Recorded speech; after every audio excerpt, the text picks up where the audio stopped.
Bien, esta es una nota diferente a las que habitualmente hacemos.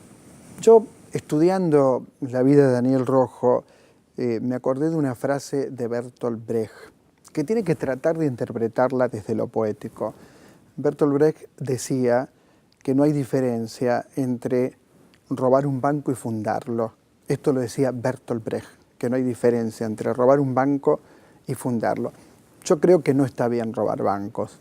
Me parece que no está bien, aunque ustedes saben que yo creo que el sistema capitalista es lo peor que nos puede estar pasando, ¿no es cierto? Sobre todo en esta etapa, que es una etapa muy, muy cruenta. Varios libros, no quiero olvidarme de ninguno: Gran golpe en la pequeña Andorra, La venganza de Tiburón, El secuestro de la Virgen Negra, Confesiones de un gángster en Barcelona. Daniel Rojo, ¿cómo llamarlo? Ha sido un ladrón de bancos. Ha robado, ha estado preso, ha consumido distintas instancias tóxicas, por llamarlo levemente, pero también ha hecho muchas otras cosas en la vida. Hoy es un escritor con proyección internacional. Y por supuesto que su obra tiene mucho de autobiográfico, como la tiene, por ejemplo, toda la obra de Jean Genet. Jean Genet fue siempre un delincuente, por llamarlo de alguna manera, pederasta en el caso de Jean Genet, y esto aparece en Severa Vigilancia, aparece en Los Biombos, en Los Negros, en Nuestra Señora de Notre Dame, en Las Criadas. Ahí está Jean Genet. Es decir, vida y obra. Daniel, ¿cómo va? Muy bien. ¿Podría hacer un inciso con lo que sí, has dicho que de la... seguro me equivoqué. No, es por la frase que has dicho. Hay otra que es anónima, que se dice: si das un arma a un hombre, robará un banco. Si das un banco a un hombre, robará el mundo. Que al decirlo... Has sido, como dicen aquí, un gángster, pero sí, de verdad. Has sí, robado bancos. Sí, tengo 150 imputados. Los que cumplí en la cárcel son 150 bancos. 150 bancos robaste. Sí, tenía un modus operandi, no quiero hacer apología de la delincuencia, pero bueno, tenía una forma diferente de hacer los bancos, y por mi estatura pues, no podía, a la que lo hacía ya era mío. No era como otro que podía escaquearse, no sé. Pero nunca le hacías daño a la gente. Ese era mi modus operandi. Vamos a ver, provengo de una familia que me dio una educación, una ética, una moral, y sí, muy prontamente también viví el franquismo, la apertura de fronteras, me enganché a la heroína, me enganché a la cocaína, me gustó. Luego empecé a robar, robé el primer banco, me gustó también. Me gustaba toda esa vida que me daba el dinero, el poder, el poder lo que uno quería hacer.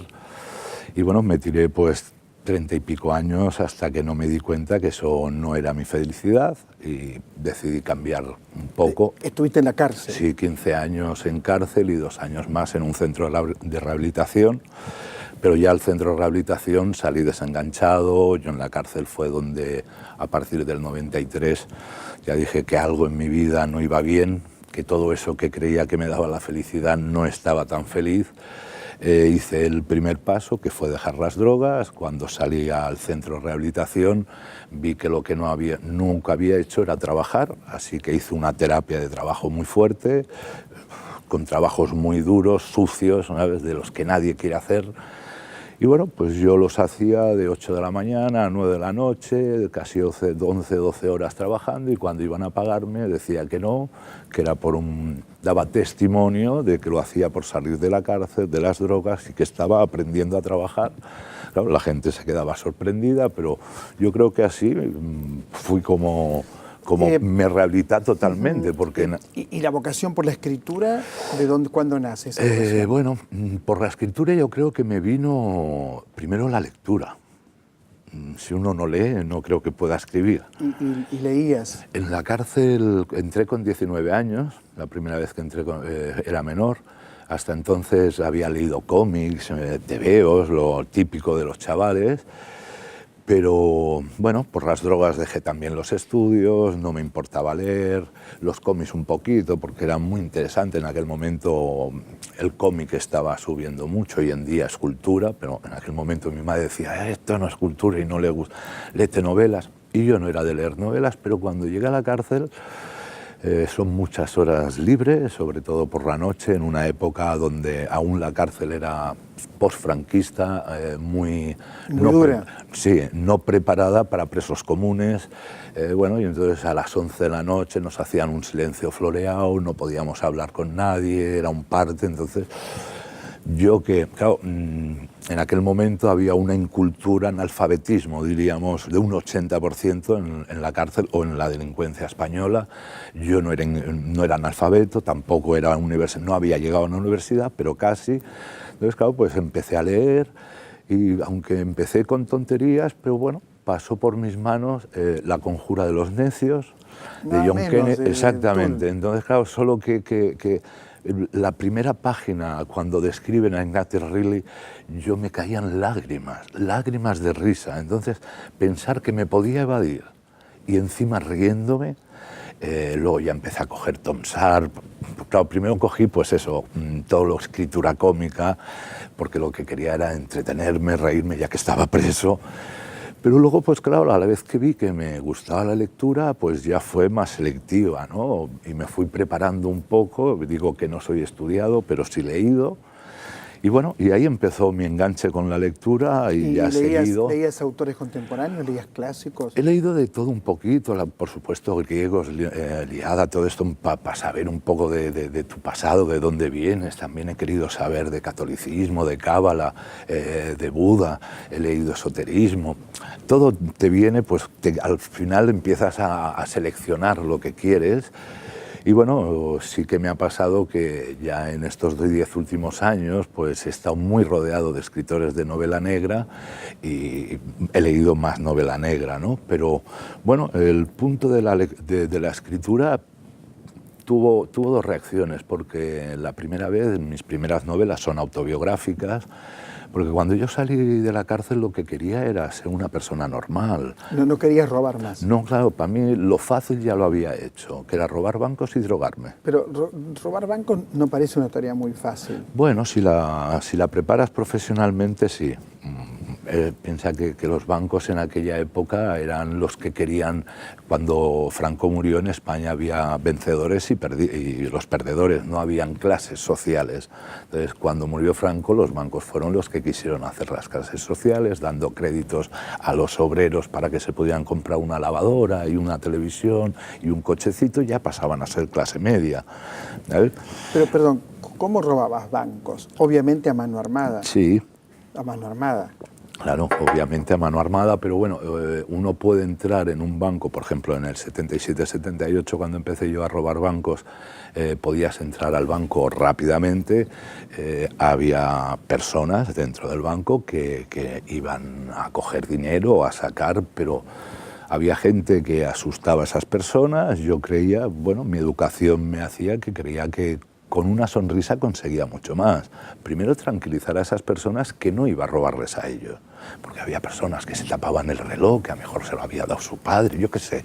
Estas cosas, sí, esto es un atraco, que nadie se mueva, eso de tirarse al suelo es película, porque si los tiras al suelo lo ven en la calle. Es que nadie se mueva, aquí no pasa nada, ustedes no van a sufrir daño, yo vengo a por el dinero. Si alguien veía un gesto raro, no se preocupe, que eso no se lo vamos a quitar. Entonces, ya por eso le digo que yo tenía un modus operandi. Pero la gente de seguridad no reaccionaba. Bueno, ya eso, por ejemplo, nosotros buscábamos bancos al principio, en estos años, la característica para saber que había dinero era que hubiera seguridad dentro.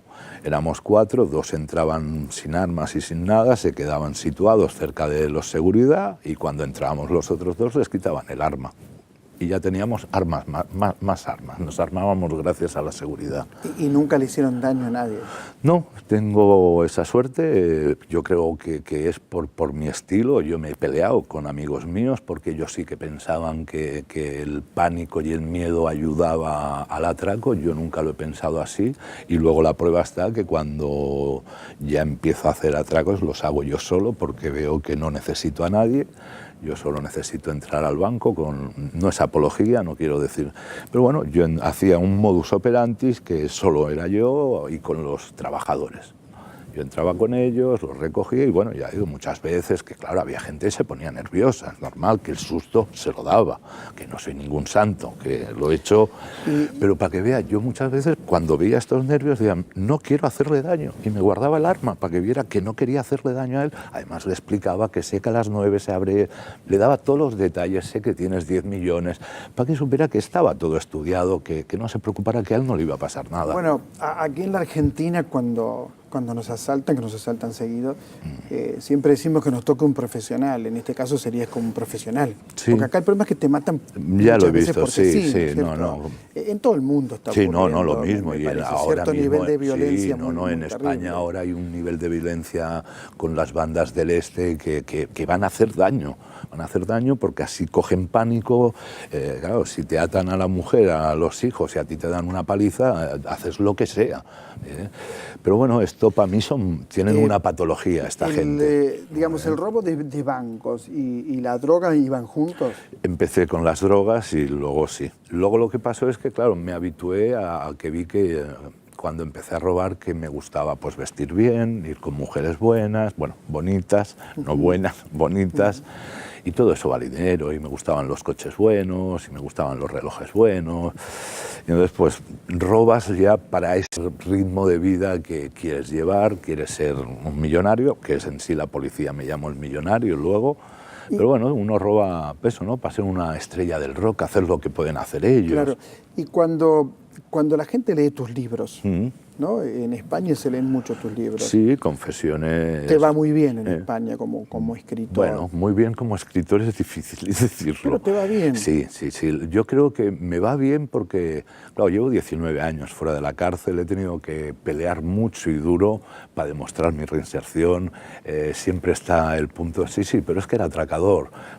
Y te lo aceptan, pero bueno, yo con mi actitud y yo no he ido dando mensajes, sino he ido demostrando lo que he ido... ¿De qué vivís actualmente? Actualmente de las novelas, de las 3 últimas de Hugo el Tiburón, de las 3 narradas. Y lo que ha pasado que, claro, con estos años que llevo en España, pues poco a poco, cuando empecé a trabajar con artistas, cuando salí de la cárcel, me contrataron para trabajar de asistente personal, para Loquillo, para Calamaro, para Bunbury, para Rosario. ¿Trabajas para Calamaro? Sí, bueno, he trabajado. ¿Para Javier Calamaro? No.